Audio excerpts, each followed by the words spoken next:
Hello, I'm finley.gray, and today I will be interviewing Lia Nici at our college for our student podcast. Lia, if you would like to explain a little bit about yourself. My name's Lia Nici. Don't be fooled by the surname. I was born and bred in Grimsby. My dad just happened to be Italian, so it's my maiden name that I use for business. I went to Healing School and Whitgift School, and then went to Grimsby College, as it was in those days. Then I went away to study design on the south coast, and then at a later date I did a degree in teaching, and I worked for 22 years at the Grimsby Institute. I was head of the media department, I've worked in television video most of my career, and then I had a crazy idea where I thought I might try and stand for a Member of Parliament. So we're going to start off with that. So how did you get into being an MP? Because it's quite a different change from what you were used to.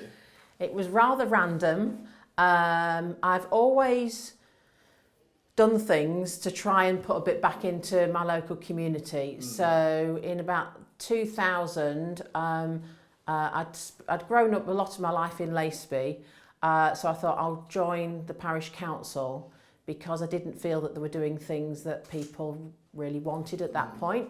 There's lots of really hard-working people working parish and town councils, but I felt that they kept doing things like looking after the graveyard and things like that, and I thought that's lovely, but I went to my first meeting and put my hand up and said, can we do something for some people who are alive, which caused a bit of a storm because I'd never really thought about that before, and they said, all right, okay, well, what do you think you want to do? And I said, well, what about doing a consultation in the village? So I produced a consultation in the village, and what came out of that is that people who lived in Laceby, we've got the Butt Lane playing field, which is big slides, big swings, whatever, and people were saying, actually, we don't have anything for younger ones that are safe for them to play on, and the parish council owned a bit of land that had always had vandalism on it, so they tried to put swings and things like that. So I worked with local primary school at the time, and Stanford, which I'm an ex-Stanford student as well. As am I. But I'm many years older. I mean, you know, we'd only just got electricity in my day. No, joking. And so I designed the St Francis Play area, St Francis Grove Play area, which is, I think we commonly call it the pit. it's pit. It is the pit, but St Francis Grove is technically the place. So what we did is, because St Francis is the patron saint of animals, it's that's why it's themed animals, and we did something quite different with it, with the different coloured flooring, because it was designed for babies and up to age 7s. So that sort of started off. I applied for funding and all the rest of it, and to this day the play area is still there. It's 13-14 years on now, but that gave me a bit of a flavour of, if you're going to do something in the local community, it's great if you do things, but actually you should ask people what they'd like as well and listen to them. So from that I was asked to go and apply to be a councillor. So I stood in Scartho Ward, that quite a long time ago, so I think that was about 2017, and was elected. And then from that I was asked by the Conservative Party if I would have a go at standing in Hull North as a candidate for Member of Parliament, knowing it's Diana Johnson's seat, so there'd be no chance of getting in. But I thought, well, I'll give it a go. To learn and see whether it's something that I enjoyed, which I did. In Hull, being Conservative, it can be challenging, but people were really happy to have debates on the doorstep. I learnt a lot, and then I thought, well, actually, I'd really like to stand for Grimsby because, you know, it's my hometown. Never thought I'd be elected, but I just worked hard, and I've learnt in life that you've got to grasp as many opportunities as you can. Sometimes it can be really scary, and it is petrifying. Your first day in Parliament is petrifying, but I felt that it was something worthwhile to do, and there we go. I was elected. I never expected to be, and so it's an amazing job. I think it's a good message that you preach there, managing to go out and take opportunities despite them being petrifying, as you say, and it is something that I'd recommend to other people. As I've started this project through the same sort of means. But yeah, so we're going to move on now slightly to what is your favourite aspect of being an MP? I'm sure there are many, but if you could pick one, what would it be? Working with constituents. So an MP's job is sort of twofold, really. A lot of people think that you're a councillor and that you run the council or work for the council. You're totally separate from the council. Yeah. And a job as an MP is actually to represent your constituents in Westminster. So the majority of my week, my working week, is in Westminster. Generally Monday to Thursday, sometimes Monday to Friday. But then you'll come back to the constituency, obviously, which is my home, and then you'll work the weekend in the constituency. Yeah. But it's a shame that the public can't see what myself and my team do because it's absolutely fascinating. But obviously everything we do is confidential. So that's the most rewarding thing when somebody comes to you, because quite often someone comes to you as the last resort, that they've tried every other avenue and they can't get the help that they need, or they're trying to solve a problem. And it is amazing what a difference a Member of Parliament can make. So that's probably the most rewarding and the best bit, really. Is and the other part for me is trying to do as much lobbying for Grimsby, getting our name on the map politically, and being able to help raise, get funds. So, to date I've managed to help get and lobby for over £100 million worth of government investment into Grimsby. So that's really the other really important thing for me. Do you have any fun stories of being an MP that you could share with us?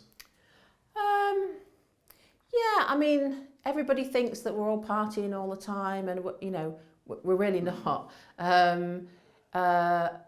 What's interesting about being an MP, distinct to anything else that I've ever experienced in my working life, is that you all work together positively, because you generally don't clash on what you're doing. Sometimes it can get a bit competitive, but you then end up making groups with other MPs to try and get things done. Yeah.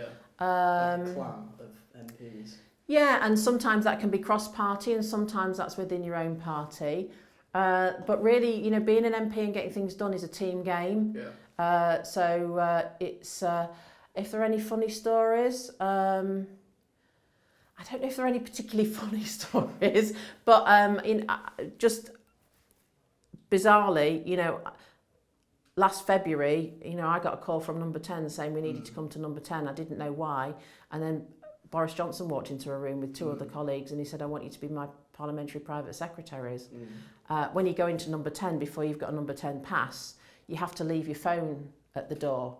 So you've got no way of contacting everybody. And I sat in this room thinking, oh my goodness, Boris Johnson has just asked me to be his PPS. So you have to wait to leave to put it on Twitter or something? Well, all I want you to do is speak to my husband and say, should I do this? I'd have no idea what I'm doing, and I've only been an MP since 2019. Well, and I can be a PPS to a Prime Minister. So all of that was going on in my mind while I was sitting in what's called the study in number 10, this huge table that's made out of a tree. And I was just thinking, this is terrifying. What if I do something wrong? And then I just thought, well, what do? I just sat there and thought, okay, how many times in my life is a Prime Minister going to sit in a room and say, will you be one of my secretaries? Yeah. So it was another one of those petrifying moments in your life where I thought, actually, thank you very much, Prime Minister, yes. And inside my brain was going, oh no. So when I went out, and the first thing I did was phone my husband, and I said, oh God, I might make a mess of it. This is like really, really serious stuff. And he said, well, you've never been afraid of taking an opportunity in your life before, but don't be so daft. Get on with it. You can do it.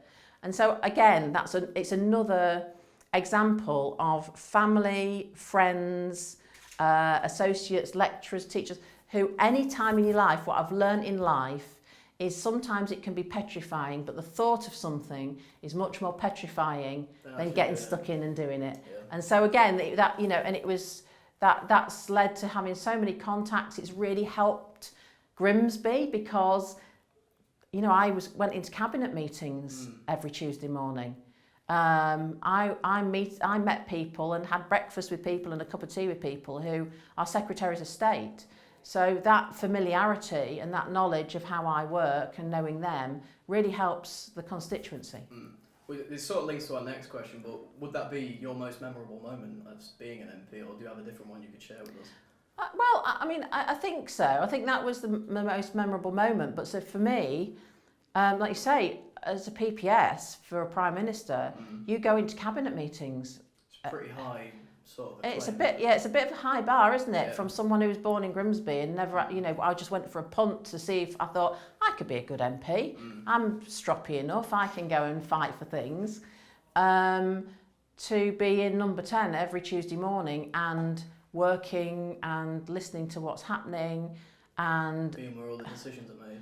That's right. Right. So and being in there where some real decisions were being made. So at that point we were just coming out of COVID, but we'd all been briefed for weeks earlier by the military that the Russian forces were on the move and they were all coalescing on the Ukrainian border.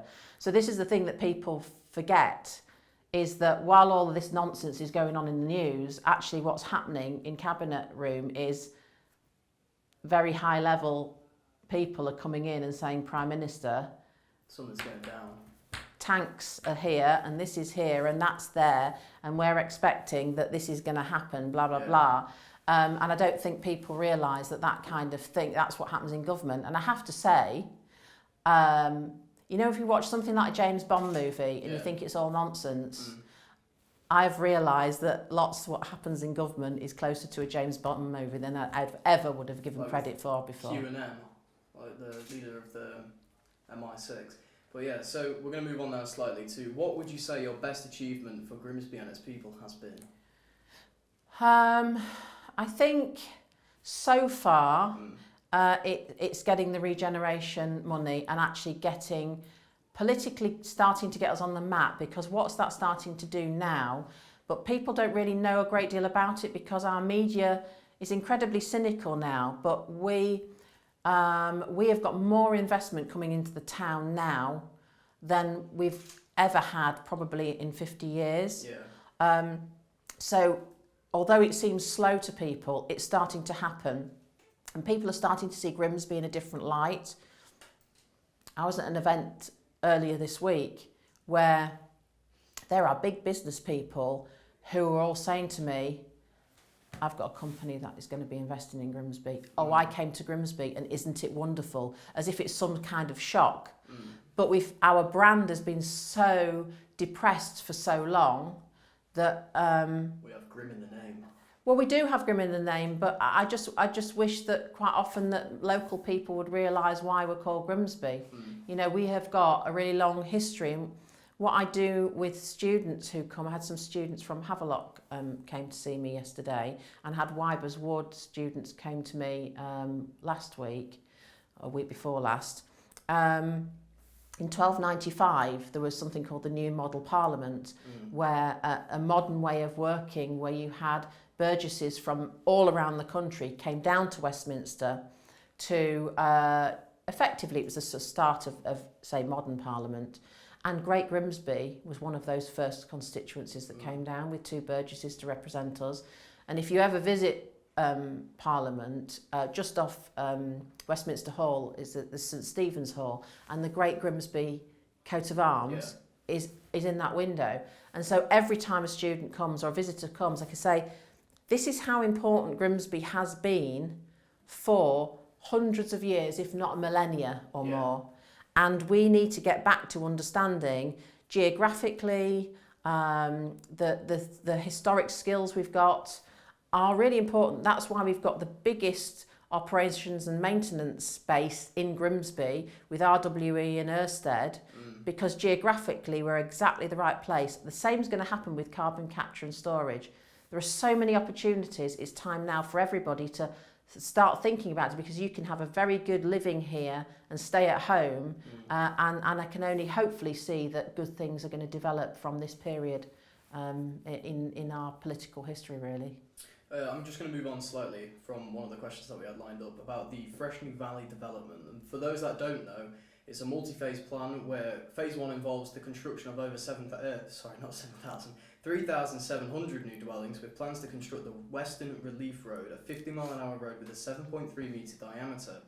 The plans are going to affect the local landscape with the potential reductions in air quality, a decrease in green spaces and a decline in biodiversity, and also an impact on the physical and mental health of the existing community. How do you feel about these developments? Well, I say I grew up in the town, and this name Freshney Valley is a totally invented name. I mean, it's obviously somebody's marketing campaign. I've never heard of such a thing, and I've lived in Laceby most of my life. It was just the fields there between Laceby and Laceby Acres. But the local plan in all of my adult life has had a Western Relief Road in the plan.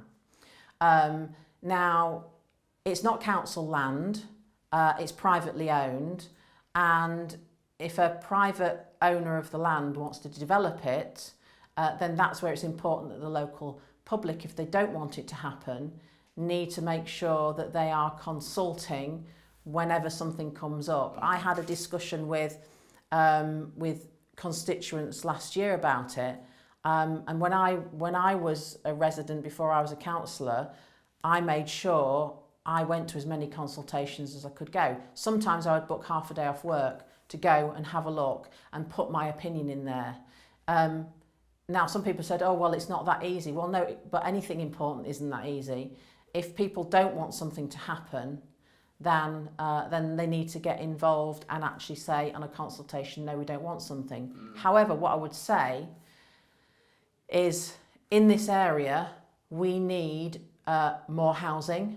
We don't have enough housing. Now, yes, people are saying that we maybe we could have housing in the town centre. I know that the council has pinpointed lots of brownfield sites that you know are now being discussed about being built on. But it's about, you know, where the area is going, where it's heading. I mean, when I've had a look at the plans, I think there's a lot of area that is still going to be protected. You know, do we need to have a look at making sure areas are protected? If there may be sites of special scientific interest, that kind of thing. So planning is always difficult because the people who live near the site that's going to be potentially planned for building generally don't want it. Because if you've looked at fields while you've lived somewhere, then generally you don't want to look at a housing estate. I get that. But it is about that, you know, modern housing. I don't know what other services. I'm not involved in planning as a member of Parliament. Yeah, as a member. Well, I mean, legally there have to be various different things that you put in place. And a lot of people have come to me and complained to me, and I, you know, I understand that. I've got to be honest, I'm agnostic on it, because I have said, probably controversially to some people, well, 20 years ago, the house you're living in didn't exist. So 20 years ago, you were the equivalent of Freshney Valley for somebody else. Yeah. You know, the area around Laceby has changed dramatically. But progress does need to happen. But that doesn't mean to say that progress can't happen sympathetically. So if you look at developments, like there have been some developments along the water's edge in Beverley, very, very well done, protecting the wildlife, done with as little impact as possible, mitigation. So I think we need to sort of go into all of these things with an open mind, realising that, you know, if the area is going to develop and be positive, I think there is going to need to be building, without a doubt. Whether people want it in, you know, in that area or not, make sure that you take part in consultations. It's not just about standing and protesting, it's about having some sensible conversations. Ultimately, you know, it'll be down to planning applications, that kind of thing. But this is not council land, and the council are not pursuing it, my understanding is. So if anything happens, it will be something that's a private development, I would imagine. Well, thank you for your answer. Unfortunately, we're going to have to wrap up for part 1 as we reset and take a short break, so thank you. So welcome back to part 2 of my interview with Lia Nici on our student podcast. So Lia, let's get back into the questions. This has been quite highly requested, so let's start with that. Regarding the closure of the Great Coats Village Nursery, Scartho Nursery School and the Raynor Street Nursery, what have you done as Grimsby's MP to prevent the closure of these facilities, and what more do you plan on doing to prevent any future closures of other buildings? Well, these are council owned and run facilities, so what I've done is contact the leader and the chief executive of the council and said, what's happening? Why is this happening? Now, the initial response I've had is that these 3 nurseries are, and have been for a long time, significantly under the number of students or children that they need to have in there to actually break even. And apparently the nurseries have been running at a serious deficit for quite a while. So I've asked the council to do a plan on actually what childcare provision is out there around and near those nurseries. Is there other childcare provision with spaces or not? And I'd like to have a meeting with them once we've got that information, because if we find that there are other nurseries nearby that have got places, then perhaps there's an opportunity for those children at those nurseries that are potentially going to close, although it's still in consultation at the moment, that could potentially move over there to other ones. But also that we might discover that there's provision, there's no other provision in that area. And so that makes it even more important to try and keep some of them open if there is no provision elsewhere, because it's not as easy just to say to a parent, oh, by the way, travel 10 miles to go and take your child over there. So that's what I'm waiting for the council to come back to me on. We don't really want to lose any nurseries if we can help it. So that's the process that I'm doing at the moment, because I'm just trying to understand what the decision making is behind it. Initially, the decision making looks to be that actually there aren't enough students or children there to keep them viable. So rather than the council just saying, oh, we're going to make this, this decision, we need to look in the consultation again, a bit like I said with the Freshney Valley situation. We need people to actually consult with the council. I see there's a petition and things like that going around. That's great, but I have to say I'm not sure what practical good a separate petition is going to be. We need people to go on the North East Lincolnshire Council website and they need to put their opinions in there, because this will be ultimately a local decision. I know I spoke to the leader of council, Philip Jackson, who wants to understand what is going on here as well with these decisions, and so he's asked for a plan. So that's what I'm doing at the moment. All right, thank you for that answer, because there are a lot of students here that are concerned with the issue. So Leah, we're going to move on now to the Conservative Party. So how do you think the Conservative Party can recover from the last few years and appear to be a credible political force to the electorate once again? We have had our challenges, absolutely, and we know that we're behind in the polls. However, what I would say to people is, what other good choices have you got? We know that the Conservative Party have got a good track record of trying to move the country forward, of things like furlough, those kind of assistance and help to businesses and the general public, like the energy price cap, wouldn't have been possible if we weren't able to manage, the balance the books properly. And every time we've had a Labour government, we've ended up with a bankrupt country and higher unemployment.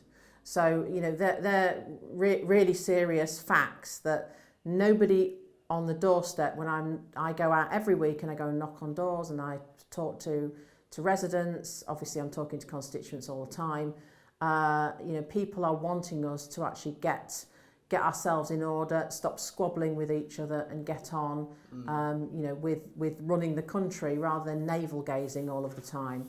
So the reality is we've got some serious work to be done. On the economy, I had discussions with the Chancellor the other day. I had a question in Prime Minister's question time. The situation that we're in at the moment, obviously, those of you that are economic students will know this more than I, but we've got high inflation due to post-COVID and Russia's invasion of Ukraine. That causes supply chain problems. It also causes energy problems because although we didn't use much of Russia's gas and oil, it has an impact on the worldwide commodity. So things are more expensive to produce, We've also got a tight employment market as well. With we've got slightly above national average unemployment in Grimsby, which we need to solve. But all of those things are putting pressure on the economy, and interest rates going higher that the Bank of England are increasing is causing, real concerns for people who've got mortgages. The discussion I was having with the Chancellor was, well, surely, he's the Chancellor and I'm just a backbencher, but there are other things that I think we should be looking at. VAT, to try and curb spending, because what we need to do is curb spending. The holiday market is booming at the moment. We've still got very healthy hospitality. So clearly people, in a lot of cases, have still got enough spare cash to be able to go out and spend money on, when I was growing up, what potentially would have been seen as perhaps luxuries. So my question in PMQs was, what can we do to incentivise more people to have really good returns on saving? Because if we can incentivise people to say, oh, actually, rather than spend money on that this year, I'm going to put it in this savings account because I'll get this kind of return, that will help to reduce inflation as well. So they're the kinds of things that that I'm doing on a daily basis. I'm not worrying about the Conservative Party. I'm worrying about what I can do to make sure that my constituents are being able to have, successful lives and be able to work, develop their skills, run profitable businesses. So that's the media goes crazy on all of these things, but the actual work day to day, does not change. So moving on to our next question, will the Conservatives ensure teachers and teaching staff are paid fairly, and will working conditions and the educational curriculum be looked at and changed? I don't know what in particular the educational curriculum are looking for changing. Obviously I worked in teaching for 22 years. I think there is an agreement of a 5% pay rise, I think, for teachers. I think what we've got to look at as well, if we keep raising wages, particularly in the public sector, and that's already being discussed with economists, is that's having a negative impact on inflation. The higher people's wages go to try and balance inflation, the more money people have and the more money then they spend. They say, oh, actually, I can afford to go on the holiday or whatever it might be. And that compounds inflation. Personally, I think teachers, they do work hard. I know they work hard, but they do have relatively good rates of pay compared to other industries. Personally, I would like to see further education lecturers and school teachers actually have better terms and conditions for university lecturers, because they teach fewer hours and they're generally on much higher wages. But being a teacher and working in public sector, you get really good pensions. And we need to remember that in public sector, you get much better pensions than you do in the private sector. And school teachers in particular have 13 weeks holiday a year. I don't know of any other industry where you get 13 weeks holiday a year. Now, I know they work hard teaching and marking, all those kind of things. Believe me, I've done it for most of my career. But I think there has to be a balance between the two. That's where I'm at the moment. All right, thank you. So given that you're in a public position, how do you cope with criticism? Well, you have to try and listen to sensible criticism, but I don't listen to nonsense criticism. The reality is, the kind of trolling that I get on social media, for instance, on Monday when I spoke out about the Privileges Committee in the Chamber, my Facebook page went crazy. But actually, there were about 3 people were my constituents who commented. Many people on things like Facebook are not in the constituency and they are political activists. So, as students, you need to, we all need to remember sources, who's doing what. You can be anonymous on these kinds of things. And so these kind of pile-ons, all I've got to do is do the best that I can for my constituents. Majority of my constituents felt that Boris Johnson as Prime Minister, notwithstanding all of the other things, whether people like him as a personality or actually he was the first politician for a very, very long time, if ever, who said places like Grimsby are important, they need to be levelled up. We've never had that in my lifetime. So, those kind of media storms, I can't sit and look at social media because, what positive it's going to do. I've got a job to do to get on with it. And what really worries me is actually this week when I spoke out on Monday, the reason I spoke out is because Hansard will be there, which is where, all of the notes of the speeches in the chambers are recorded for history. Hansard will be there forever. I won't be. And I just felt that at this point in the political storm that's gone on, in 100 years, somebody will be doing a dissertation about this particular period in history. And I wanted it on the record of the opinions of, whether people like it or not, the majority of my constituents' opinions. And so I felt it was important to speak out. I knew I was going to get an onslaught from opposition, but I've had colleagues, in fact, every colleague has said, good on you, either I don't agree with you, but actually it needed to be said, or others who've said, oh, I would have loved to have said that, but I didn't. I said, but I'm not here to be scared. I'm here to speak out. If I wanted to be a wallflower, I wouldn't have gone into politics. So, sometimes you just got to have the courage of your convictions and go for it. And that's one of the advantages of growing up in Grimsby. Yeah. Don't be afraid. So we'll move on now to talking about the cost of living situation. So regarding the cost of living situation and the financial situation for independent students, should the minimum wage be raised for those under 18 who live independently, study and work but do not have family support or access to benefit allowances due to their age? Well, what I would say is minimum wage isn't mandatory.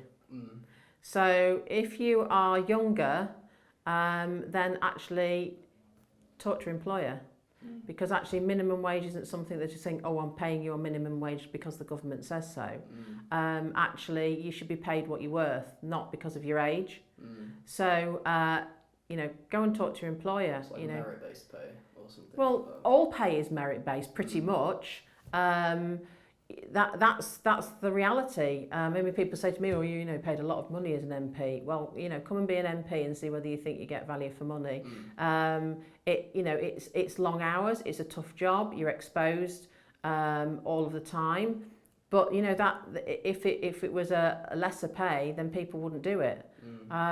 So any pay is on merit, and so if you're good at your job, your employer is not going to let you go. So. That is the transaction that you have in a job. That's the reality. So if you're a good employer and you're valued, but you think that actually you're worth more, then have a word with your employer and say, actually, I'm doing this, or I'd like to progress, because it's about not only how good you are at your job, but it's your attitude as well.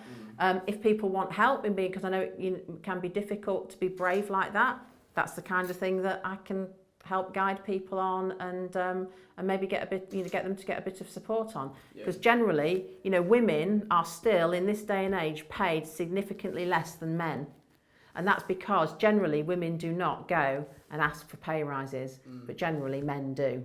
Now I know there's sweeping statements and stereotypes, but that's the truth. So I as a Conservative, you've got to be careful about how much regulation that you put in, because regulation can stifle business.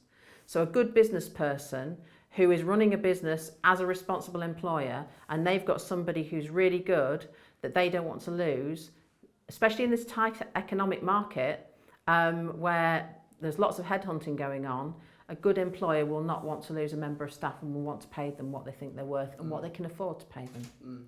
Thank you. So we're going to ask now about how do you plan to help your constituents cope with the rise of mortgage rates and on top of energy and food hikes, like food price hikes. Sorry. I mean, it is tough. There's absolutely, no doubt it's absolutely tough at the moment.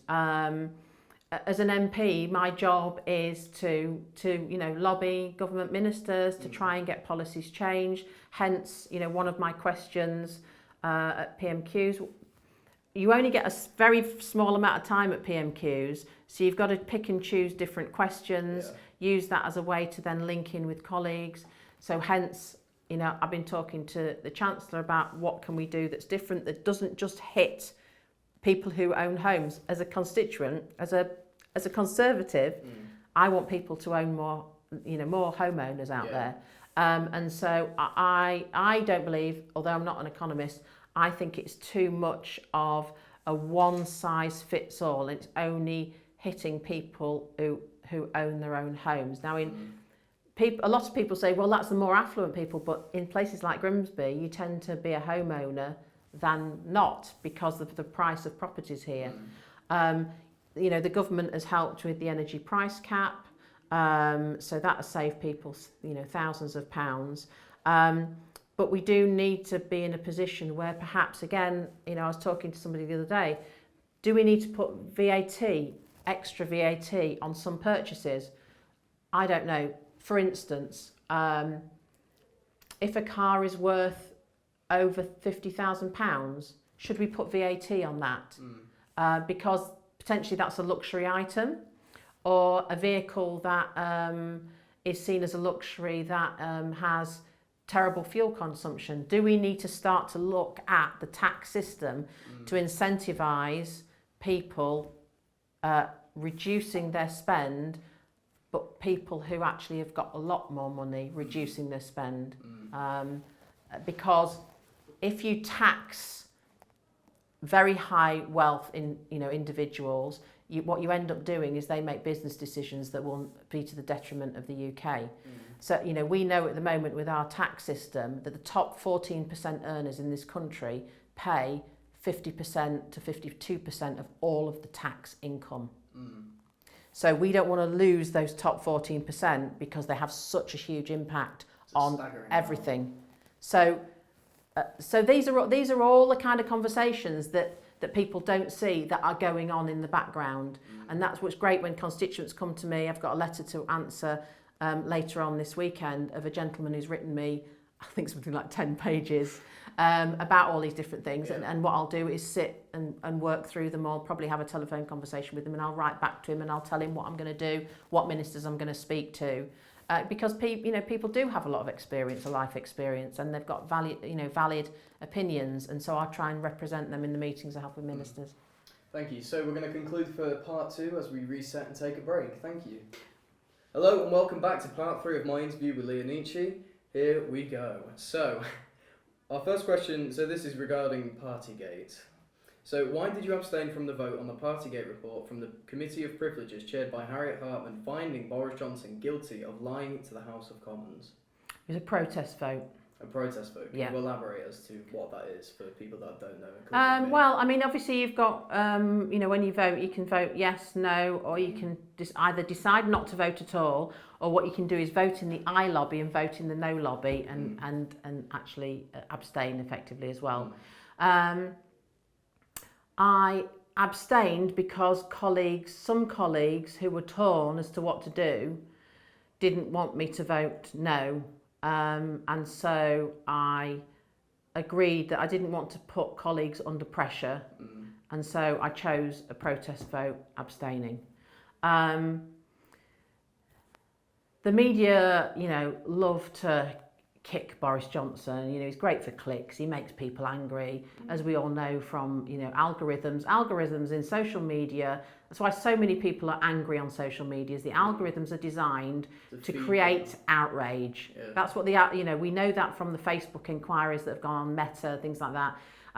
What media outlets want, online in particular, not broadcast media, because that's not, they're regulated, is they want to create outrage because outrage creates clicks and creates income for advertisers. So as I alluded to earlier on, it's easy for people to say, Boris Johnson lied. In my opinion, as I said on Monday, if people read page 85 to 88 on their own, on those 3 pages, I do not believe, in my opinion, that Boris Johnson intentionally misled Parliament. I say that with knowledge of knowing what a Prime Minister does and how they work, and having worked with Boris Johnson. Now, people have said to me, he's a liar, he's this, he's that. Well, all I can say is that I speak as I find. In the time that I worked with Boris Johnson, he worked incredibly hard. In fact, he very rarely stopped working. And while people were saying that he was partying, actually, he went to work meetings. There were no parties. There's, I think in the report, 5 photographs of 3 meetings, one of which the police decided was a fixed penalty notice. The other 2 they decided wasn't. I can't see the specific difference between the 2. At Parliament, virtually every meeting has got drinks and food, virtually everything, because, you know, for instance, on a Monday, you know, to give you an idea of hours, and I'm just a backbencher, you know, I'm on the train early in the morning, and on a Monday you don't finish voting until 10 o'clock at the earliest at night. So your days are shifted, you're having meetings all of the time, you're generally running from one thing to another, so you're very lucky if you've got a day where you actually have any time to actually sit and eat properly. So with that perspective, and I was, as I said in the House, I was with Boris Johnson on the day that the Sue Gray report. He asked Sue Gray to investigate, which she did. I mean, we now know that she wasn't impartial, that clearly she was having discussions with the leader of the opposition all the way through it. However, having said that, she did do a thorough investigation, but actually it wasn't Boris Johnson going to parties, it was actually unelected officials that were going to parties. And so this shorthand of what was going on, you know, Boris Johnson was dealing with the COVID, you know, vaccination rollout, trying to get all of that organised, in as well as that nobody believed. When I had constituents coming up to me and saying, oh, is Boris Johnson partying? No, Boris Johnson's been in meetings with military personnel being told, on this date we expect that a foreign country is going to invade another foreign country illegally. So, you know, all of those things that are going on in the background, and when Boris Johnson read that Sue Gray report, he was devastated. He was absolutely devastated by it. He had no idea what was going on. Now people say, oh, you live there, or you know, you work there, you must have seen what was going on. Number 10 is vast. It's a rabbit warren. There are hundreds of people working there. The Prime Minister only goes in a very small area of that. On the day he was so devastated by what happened, I went around number 10 with him, and he went and spoke individually to members of staff, because the report revealed that people who were having parties were abusive to doorkeepers, abusive to the cleaners. I mean, it's horrendous. He had no idea what was going on, so he went and talked to people to find out what had been going on at that point. So I see it from a very different perspective.